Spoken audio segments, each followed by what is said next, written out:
하나님 말씀 요한복음 20장 24절에서 31절 말씀입니다.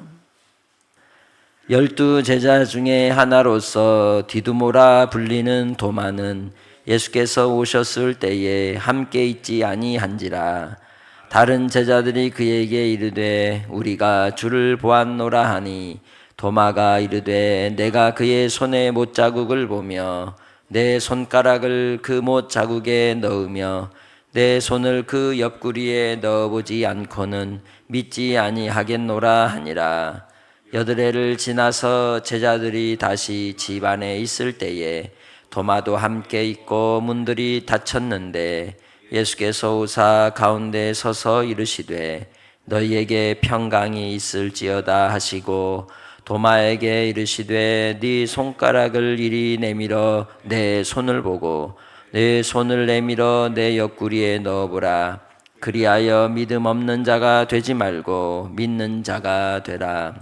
도마가 대답하여 이르되 나의 주님이시요 나의 하나님이시니이다. 예수께서 이르시되 너는 나를 본 고로 믿느냐? 보지 못하고 믿는 자들은 복도도다 하시니라.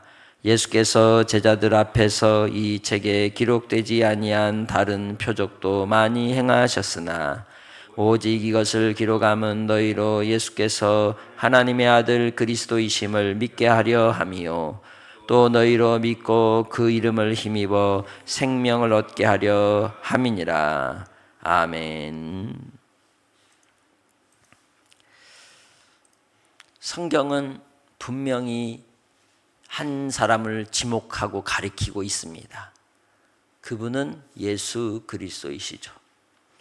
그리고 그 예수님께서 이 땅에 오셔서 행하실 일과, 그리고 그 일로 자기 백성을 구원하셔서 영원한 하나님의 나라의 완성을 예고하시고, 그리고 예수님이 오셔서 이 모든 일을 성취하심으로써 만왕의 왕이 되시고 만주의 주가 되어 마지막 때에 심판하실 것임을 분명히 우리에게 가리키고 있습니다. 그러나 이 세상 사람들 가운데 또 우리도 그 말씀의 진리를 받아들이고 믿기는 하지만 그것을 또 의심하고, 또 확실한 증거나 어떤 손에 잡히는 무엇이 없으면 도무지 믿으려 하지 않는 그러한 현상도 있죠. 그러한 일들에 대해서 분명 우리는 검증해야 되고 확인해 봐야 하는 것은 맞습니다. 그러나 그보다 먼저 중요한 것은 그 말씀을 하시는 그분이 누구이며, 그분이 이 땅에서 어떻게 그 뜻을 살아 계셨을 때 이루셨는지를 안다면 또한 예수님의 고난과 죽으심과 부활도 믿을 수 있었을 겁니다. 2000년이 지나서 오늘을 사는 우리에게는 주님을 만난 적도 없고 증언하는 이들을 직접 본 그들을 본 적도 없고, 그리고 또한 그 일들에 대해서 우리가 직접 눈으로 목격하거나 체험하지도 않았는데 어떻게 그분을 믿을 수 있겠습니까? 요한복음을 시작하면서 우린 중요한 선언을 담는 그 내용을 기억해야 합니다. 태초에 말씀이 계시니라. 태초에 말씀이 계시니라가 시작입니다. 진리가 있었다는 겁니다. 그 진리는 거짓이 아닙니다. 참입니다. 그리고 그 참이신 우리 예수님이 하나님이셨으며, 예수님은 이 세상을 만드셨고 하나님께로부터 생명을 받아 이 땅에 오시되 사람들의 빛이 되어 주셨다고 분명히 이야기합니다. 그러나 어둠은 빛을 좋아하지 않죠. 사단의 자식, 사단의 미혹을 받고 이미 죄악 가운데 태어난 인생들은 끊임없이 어둠을 찾아 들어가게 되는 겁니다. 아무리 예수님을 따르는 제자들이라 할지라도 옛 습관에 따라서 생각하고 판단하는 행동들이 끊임없이 그 마음에 의심을 품게 하고 주님을 믿지 않는 그러한 믿음 없음으로 드러나는 모습이 반복되었습니다. 심지어는 3년여 공생애 때 함께 하면서 그렇게 말씀의 가르침을 들었고 받았고 믿었고 기적을 체험했지만 주님이 죽으시고 나니 그들은 모든 걸 포기하는 모습 속에 두려워 떨고 있는 신세였던 것이죠. 부활하신 날 예수님을 만난 한 여인 막달라 마리아를 통하여 베드로와 요한이 그 예수님의 빈 무덤에 가보았지만 예수님의 시신이 없는 것만 보고 코 빠진 채 돌아오고 말았습니다. 그러나 부활하신 예수님은 누구를 만나 주셨어요? 그 여인 막달라 마리아를 만나 주셨습니다. 왜냐하면 그 자리를 끝까지 지키고 있었기 때문이죠.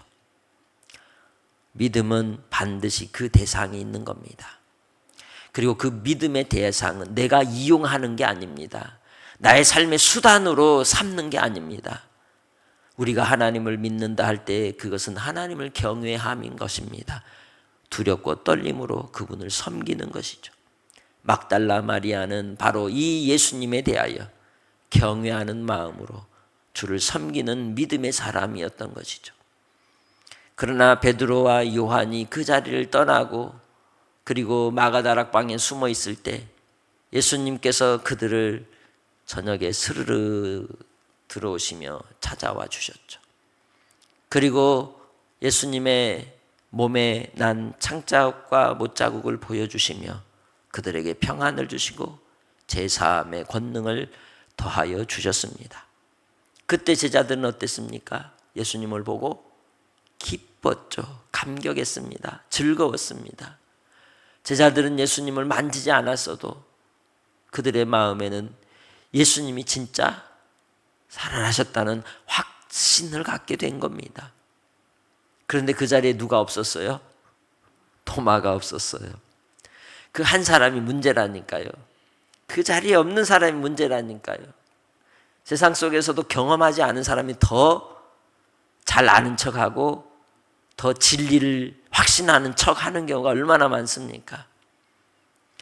군대 안 갔다 온 사람이 더 군대 이야기 잘 알고 잘 말하는데 사실은 그게 다 맞지도 않을 때가 있어요. 도마에게 있어서 예수님에 대한 제자들의 이야기를 듣고는 자기가 가진 논리적인 또 합리적인 의심의 이야기들을 풀어낼 때 제자들은 도마를 설득할 수 있었을까요? 자기 신념에 가득 찬 사람은 그냥 놔두는 거예요. 방법이 없는 거예요. 제자들도 이 속을 열어보고 알려주고 싶고 드러내고 싶어도 그 말을 들을 마음의 준비가 되어 있지 않는 도마를 보고 그냥 탄식만 했을 겁니다.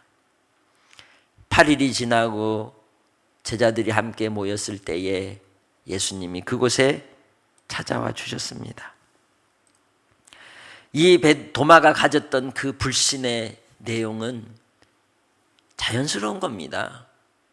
내가 보지 못했는데, 내가 또한 그 예수님을 만져보지도 못했고 그 자국도 못 봤는데 그게 영이거나 혹은 어떤 너희들이 환상으로 착각하고 있는 것일 수도 있지 않냐. 그럴 수도 있잖아요. 그렇다고 하면 그 의심이 합리적인 것일 수 있는 겁니다. 그러면 왜 이 말씀을 여기에 도마를 통하여 하게 하셨을까요? 예수님이 부활하신 당시에도 세상 사람들 다 똑같이 이런 얘기했습니다. 그리고 100년이 지나고 200년이 지나고 끊임없이 의심하는 이단과 사이비들을 통해 나타나는 현상들이, 그리고 하나님을 대적하고 예수님을 믿지 않게 하려고 하는 이들이 사단의 미혹을 따라서 믿는 자들을 의심케 하려고 하는 방법이 이거였습니다. 예수님은 부활하신 게 아니라 제자들이 착각하고 영으로 그들이 확신 가운데 그 신념에 의해서 자기들이 꾸며낸 얘기다, 이런 식의 소문들을 퍼뜨렸던 겁니다. 그리고 또한 요한복음을 통하여 그 당시에 정말 예수님이 누구냐라고 하는 그 질문에 대한 답을 이 도마를 통하여, 도마와 예수님의 그 사건을 통하여 분명하게 더욱더 우리에게 보여주고 있는 장면이 본문의 내용인 것이죠. 예수님께서 만나실 때에 닫혀있는 문에 그대로 들어오시죠. 여전히 동일한 모습으로 오시면서 너희에게 평강이 있을지어다 하시며, 보통 우리는 리바이벌은 안 하지만 예수님은 뭐해요? 리바이벌 하고 있는 거예요. 다시 반복해 주시는 거예요. 누구를 위해서? 한 사람, 도마를 위해서. 의심하는 도마를 위해서 주님이 친절하게 다시 찾아와 주십니다. 그리고는 누구를 지목하고? 도마를 지목하고 말씀하기를 시작. 내 손가락을 이리 내밀어 네 손을 보고 네 손을 내밀어 내 옆구리에 넣어보라. 그리하여 믿음 없는 자가 되지 말고 믿는 자가 되라고 말씀합니다. 요한복음의 핵심 주제가 뭐예요? 가리키는 분, 그분을 뭐하라? 믿으라는 거예요. 믿음으로써 생명을 얻으라는 거죠. 예수 그리스도께서 이 땅에 오셔서 우리를 향한 사랑을 보이시고 특별히 12제자에게는 뜨거운 애정과 가르침과 교훈 속에 하루 24시간 3년 6개월의 시간들을 동행했음에도 불구하고 그렇게 말씀의 가르침을 기억하지 못하는, 깨닫지 못하는 이 어리석음 가운데 있는 제자들에게, 특별히 도마에게 이 말씀을 통하여 그를 가리키는 하나님의 뜻이 어디에 있겠습니까? 우리는 요한복음 1장으로 앞으로 돌아가면 예수님을 만난 한 사람을 우리가 주목할 수가 있습니다. 바로 나다나엘이죠. 나다나엘은 무화과나무 아래에 있을 때 내가 너를 보았노라 하는 그 말씀 앞에서 예수 그리스도를 나의 주 나의 하나님으로 고백을 합니다. 참된 하나님의 아들로서 우리 주님이시라는 신앙의 고백을 드리는 것을 볼 수가 있습니다. 요한복음 4장에서 만났던 수가성 여인도 예수님의 말씀의 가르침을 듣고는 그리스도라고 그대로 고백을 하죠. 그러나 3년여 시간을 그렇게 보냈음에도 불구하고 한 번도 예수님을 나의 주님, 나의 하나님이라고 고백해 보지 못한 이 도마가 부활하신 예수님, 그리고 자기 앞에 나타나셔서 창자국과 못자국을 보이시면서 믿음 없는 자가 되지 말고 믿는 자가 되라고 하시는 그 말씀 앞에 그가 거꾸러지며 나다나엘과 동일한 고백, 그리고 가이사랴 빌립보에서 베드로가 했던 고백을 성령께서 그 입술에 넣어주신 겁니다. 그의 고백이 아니라 누구를 통해서? 성령을 통해서 고백하게 하시는 겁니다.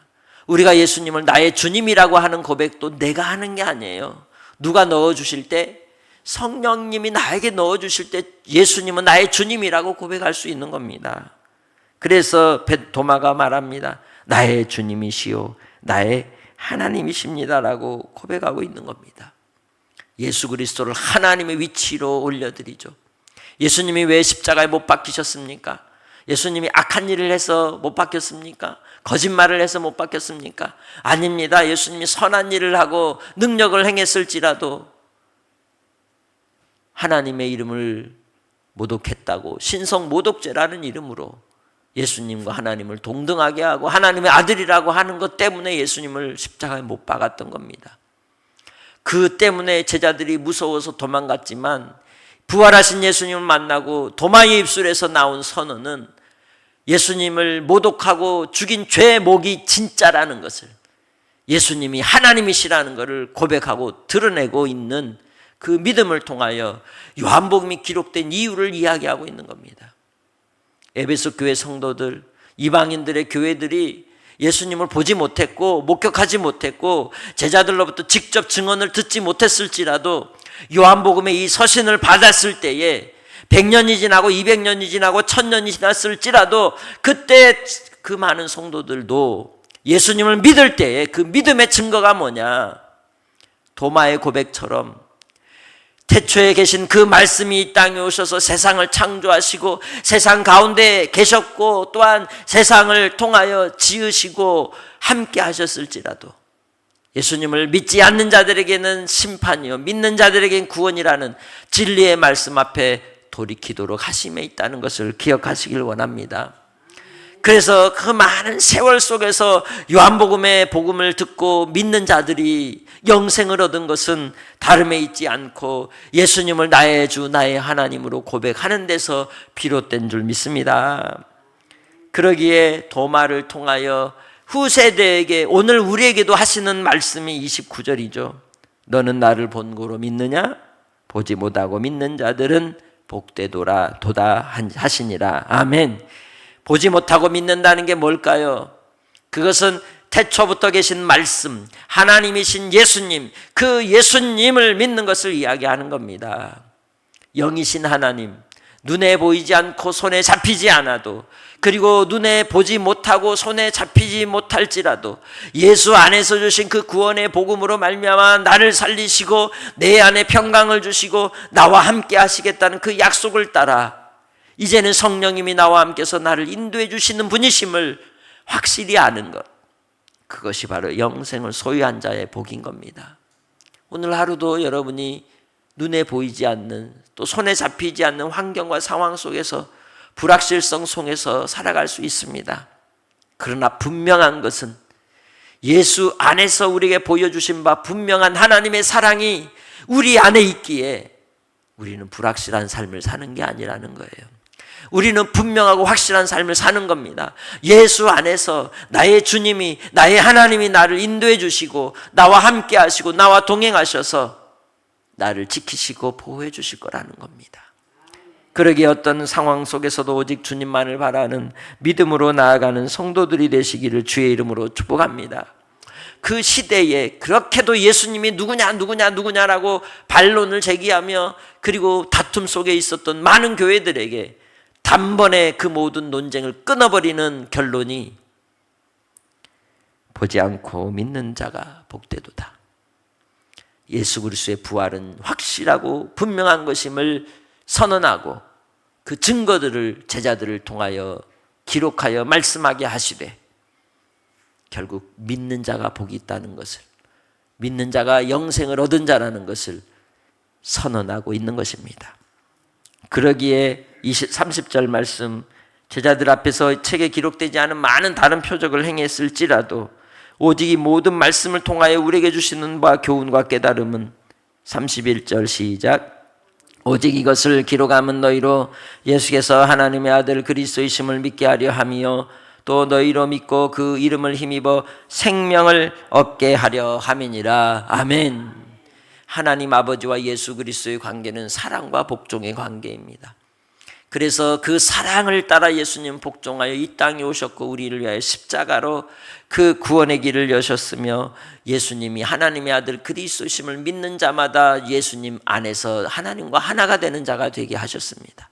그래서 하나님과의 사귐 속에서 우리가 믿음으로 살아갈 때에 하나님께서 우리를 통하여 순종하는 믿음으로 오늘을 살게 하시는 거예요. 그 순종하는 믿음은 예수님이 나의 주, 나의 하나님이심을 신뢰하며 나아가는 데 있다는 거예요. 살아내는 데 있다는 겁니다. 그러니 오늘도 한날 믿음의 용기를 가지고 살아가는 성도들이 되시길 바랍니다. 예수 안에서 우리가 오늘 하루 가져야 될 중요한 핵심이 뭐냐? 흔들리지 않는 것, 두려워하지 않는 것입니다. 염려하지 않는 것입니다. 그 염려와 두려움이 끊임없는 불신앙의 불씨가 되는 겁니다. 오늘 하루도 주님 안에서 여러분이 믿음으로써 예수님을 나의 주 나의 하나님으로 고백하고 찬송하며 즐거워함으로 어떤 환경과 상황에서도 우리에게 하나님이 주신 법, 항상 기뻐하라, 쉬지 말고 기도하라, 범사에 감사하라 하신 뜻이, 그 뜻이 이루어지는 하루가 되시기를 주의 이름으로 부탁합니다. 하나님 아버지 감사합니다. 나의 주, 나의 하나님, 주님을 믿게 하시고 나를 택하시고 구원해 주신 사랑으로 오늘도 살아갈 힘을 주시니 감사합니다. 천국 소망이 있기에 오늘도 아버지 하나님, 우리의 일상의 삶의 한 걸음을 내딛고 나아갑니다. 이 세상이 참 어렵고 힘들어 버거운 인생을 살지라도 그 속에서도 예수의 소망을 다시금 붙들게 하시고 낙심하지 않게 하시고 사방으로 우겨쌈을 당하여도 하나님이 나를 지키시기에 영원한 하나님의 나라의 소망을 따라 영생으로 한 날을 승리하게 하옵소서. 아버지 하나님, 우리 주님이 우리를 위하여 열어놓으신 산길, 그 생명의 길이 좁은 길이고 협착한 길이고 또한 좁은 문이기에 그 길에 아무도 따라오지 않아도 오로지 나 한 사람이라도 끝까지 주님을 신뢰하며 그 길을 그리스도의 평강으로 나아가오니 오늘 사랑하는 믿음의 성도들의 심령을 담대하게 하시고 강건하게 하시고 온전함으로 채워주셔서 하나님이 기뻐하시고 선하시고 온전하신 뜻을 이루는 산 제물이 되게 하옵소서. 감사 영광 돌리며 예수님의 이름으로 기도합니다. 아멘.